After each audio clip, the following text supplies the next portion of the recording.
우리의 의지대로 되지 않는 날들 속에서 하나님의 완전하심을 의지합니다. 오늘도 주님만을 예배하고 주님 앞에 서길 원합니다. 다 함께 사도신경으로 우리의 신앙을 고백하겠습니다. 전능하사 천지를 만드신 하나님 아버지를 내가 믿사오며 그 외아들 우리 주 예수 그리스도를 믿사오니 이는 성령으로 잉태하사 동정녀 마리아에게 나시고 본디오 빌라도에게 고난을 받으사 십자가에 못 박혀 죽으시고 장사한 지 사흘 만에 죽은 자 가운데서 다시 살아나시며 하늘에 오르사 전능하신 하나님 우편에 앉아 계시다가 저리로서 산 자와 죽은 자를 심판하러 오시리라. 성령을 믿사오며 거룩한 공회와 성도가 서로 교통하는 것과 죄를 사하여 주시는 것과 몸이 다시 사는 것과 영원히 사는 것을 믿사옵나이다. 아멘.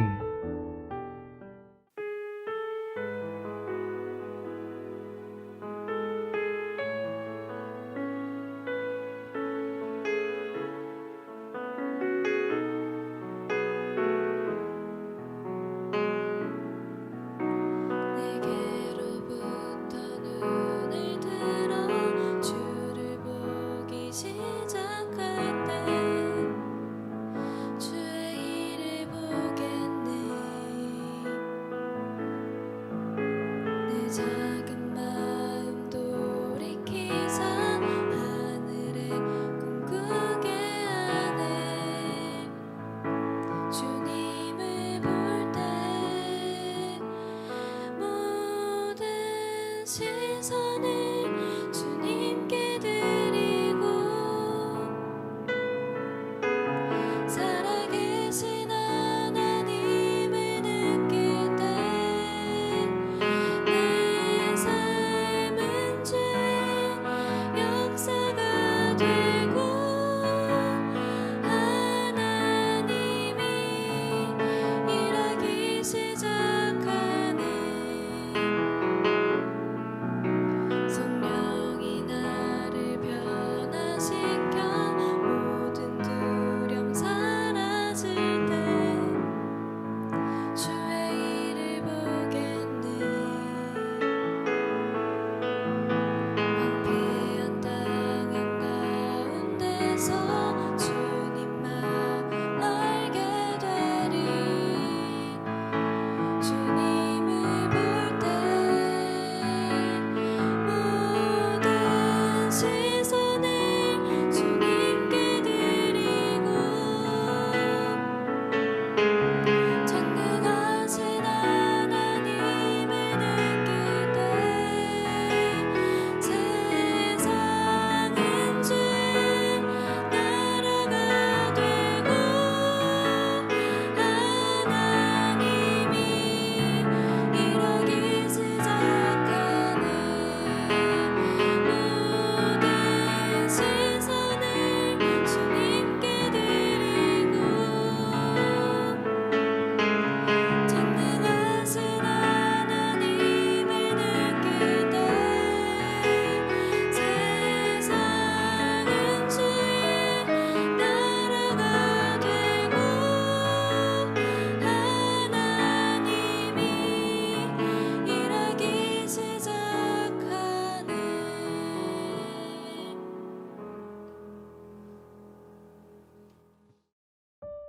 오늘 우리가 함께 나눌 말씀은 예레미야 18장 13절부터 17절입니다.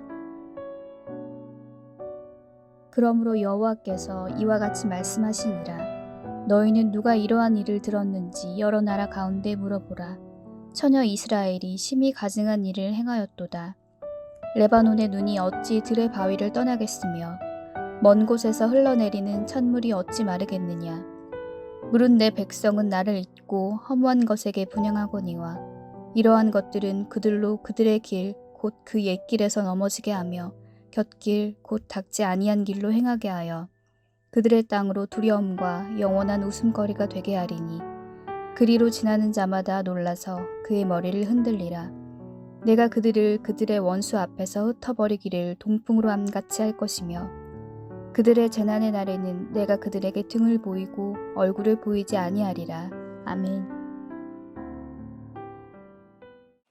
반갑습니다. 오늘 예레미야 18장 13절부터 17절을 중심으로 그 마음이라는 주제의 말씀을 함께 나누겠습니다. 오늘 본문에서 하나님께서는 유다의 범죄와 그것에 대한 하나님의 징계에 대해서 말씀을 주십니다. 13절입니다. 그러므로 여호와께서 이와 같이 말씀하시니라. 너희는 누가 이러한 일을 들었는지 여러 나라 가운데 물어보라. 처녀 이스라엘이 심히 가증한 일을 행하였도다. 여기 보면 하나님께서 이스라엘을 처녀라고 표현을 하십니다. 처녀 이스라엘이라는 이 말은 영적으로는 하나님의 신부라는 의미입니다. 그리고 하나님의 신부라는 말은 영적인 순결을 지켜야 된다라는 의미를 가지는데 유다는 그러지 않았다는 것입니다. 유다는 어떻게 했죠? 이방의 우상에게 가서 그거를 섬기고 마치 그것들이 자기를 지켜줄 것처럼 여겼습니다.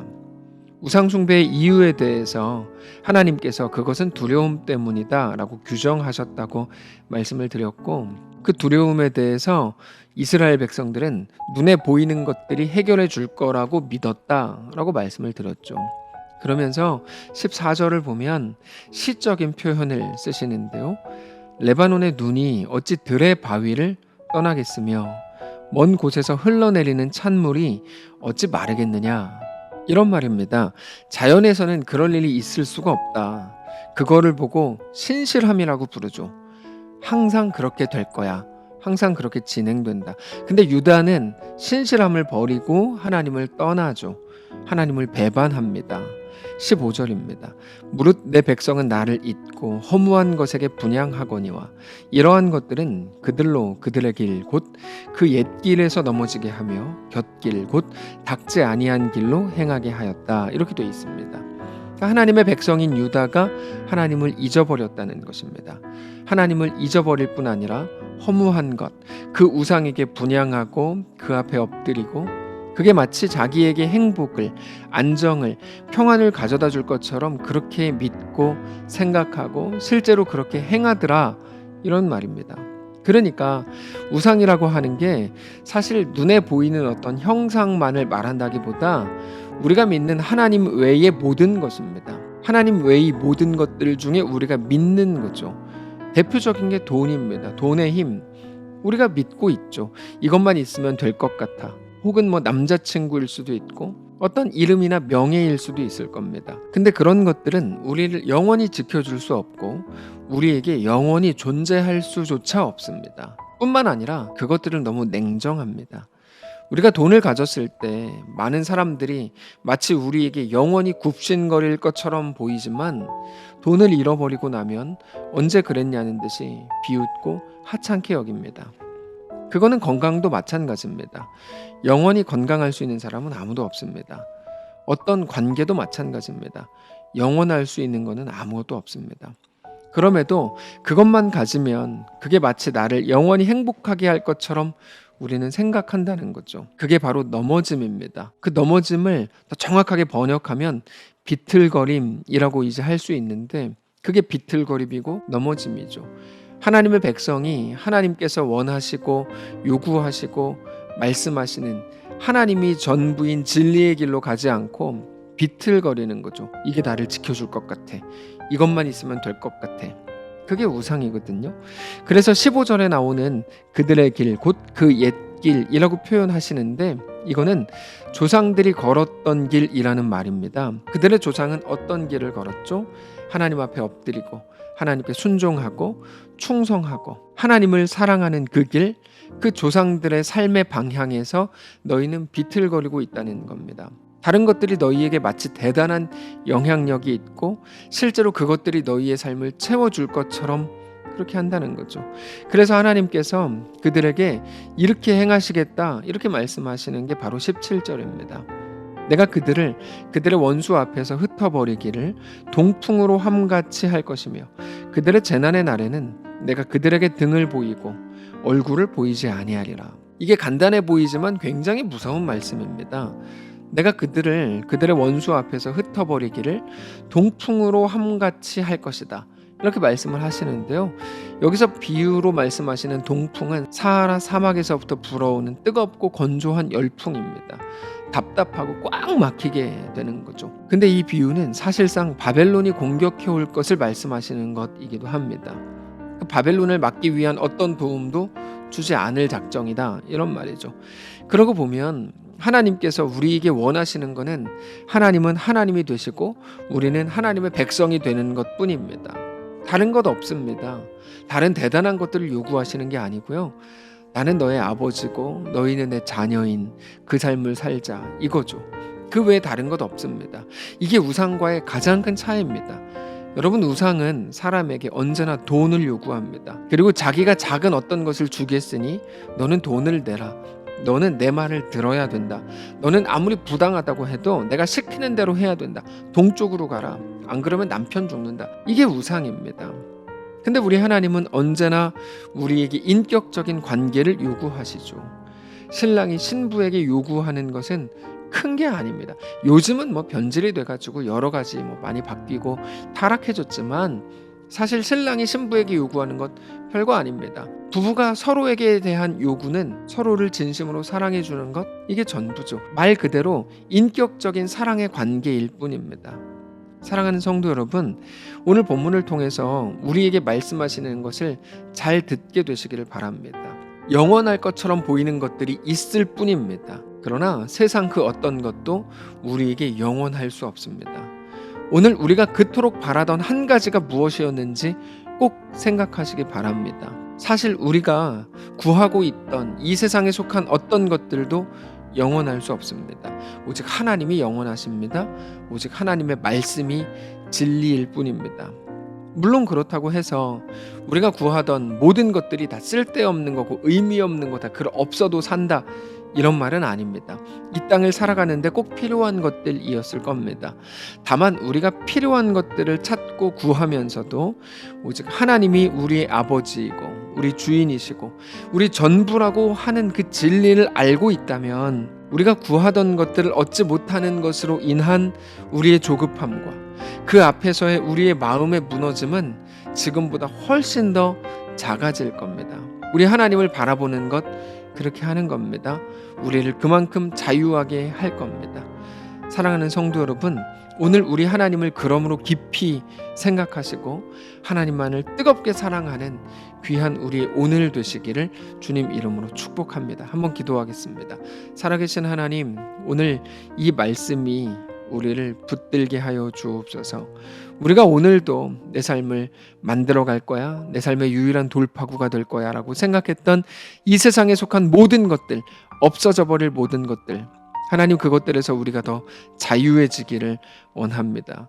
영원한 하나님 한 분을 바라보며 이 땅을 넉넉히 살게 되기를 원합니다. 우리가 이 땅을 살아가는데 필요한 것들이죠. 이 땅에 속한 것들. 그러나 그것들이 영원한 것 아니고 하나님만 우리의 영원한 하나님 아버지 주인이심을 깨닫고 고백하는 귀한 우리의 삶이 되게 하옵소서. 우리 주인 되신 살아계신 예수님의 이름으로 기도합니다. 아멘. 사랑하는 성도 여러분, 하나님께서 오늘 하루를 우리에게 허락하셨습니다. 오늘 이 말씀을 붙들고 승리하시기를 바라고, 특별히 오늘 수요일입니다. 우리가 몇 주 전부터 수요일 예배도 현장 예배로 다시 시작했는데 많은 성도들 가능한 모여서 예배하시기를 바라고, 그럴 수 없는 분들이라면 각자의 자리에서 경건한 마음으로 하나님께 시간을 드리고 우리의 삶을 드리는 귀한 또 오늘 수요일 되시기를 축복합니다.